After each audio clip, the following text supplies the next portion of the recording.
Thanks for joining us. I'm Paula Ebben with a WBZ News Update. Our top stories this Monday, we're following breaking news. Amesbury High School is on lockdown. A city spokesperson tells us all doors are locked, lights off, and everyone's been ordered to stay in classrooms. That is because of a possible threat in the area. The other schools in the city are in what's called secure mode, so students have to stay inside. Emergency crews are at Amesbury High right now assessing the situation. Parents should not go to the school at this time. We are staying on top of the situation. We'll bring you updates as we get them into the newsroom. A 16-year-old, Wilmary Mejia, is facing a murder charge after stabbing two women in Jamaica Plain over the weekend. She faced a judge in adult court early today. Prosecutors say it all started when Mejia's boyfriend sent explicit photos to the two victims. Investigators say she then took a knife, got onto a bus to find them, and, quote, determined to fight.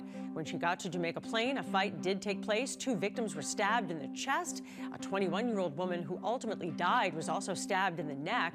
Wilmary was ordered held without bail, at least until her next court hearing in March. Someone stole a tip jar from a Worcester restaurant during the Super Bowl. The manager of BT's Fried Chicken and Barbecue tells us this man stole the jar last night right after the game started. The manager says the suspect was waiting around, acting as if he was going to buy something, but then took the money. Now, there was about $100 in the jar. Worcester police are investigating. On this Monday, let's get a check of the forecast with meteorologist Jacob Wycoff. Jacob?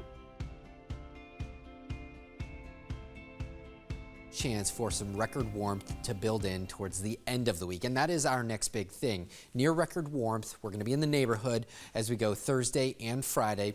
I think this also comes with some showers, maybe even some thunderstorms. When we get these sort of big warm-ups in the month of February, sometimes that warmth breaks in the form of thunderstorms. So we'll be watching that closely, but I think overall the trend for this week is a very mild one. We're mild today. We started out the morning above average, and we're going to remain above average pretty much the entire day. Already in the 40s, we're at 43 in Boston, 40s elsewhere. The showers that were around for the South Coast and the Cape and Islands, those have pushed on out of here. We are dry throughout much of the Commonwealth. The clouds are kind of splitting us in half.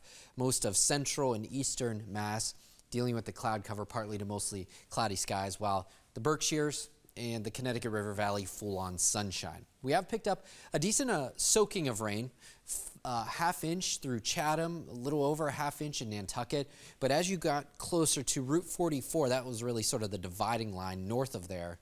No rain whatsoever, and we're really not seeing too many rain chances in the extended forecast until we get to Thursday and Friday.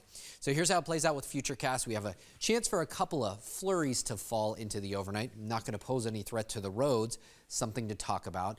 And then another chance for some light sprinkles Wednesday morning. Today, back into the middle 40s. Tonight, falling into the low 30s for our highs. And we do have a chance for some of those scattered flurries to fall, mainly as you go north of the Mass Pike, the Merrimack Valley into Cape Ann. That's where we'll watch for some of the flurries tonight. We have a dismal season thus far for our snowfall. February historically is our snowiest month, and we have only picked up a trace of snow, 7.9 inches for the season, almost 2 feet below the average of where we should be this time of year.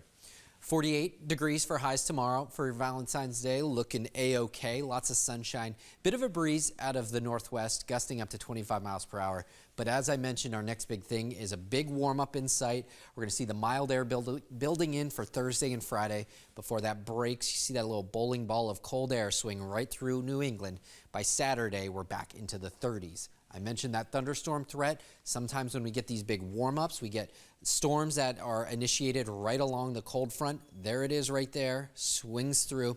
As we go into Friday afternoon, we'll be watching that closely for the potential of some thunderstorms. So here's your 7-day forecast. We have above average temperatures all the way until we get into Saturday, upper 30s, still an average day. But we rebound back to above average heading into the second half of the weekend. So there's your 7-day forecast. Again, watching Thursday and Friday for potentially record-breaking warmth. I'm Paula Ebben. This has been a WBZ News Update.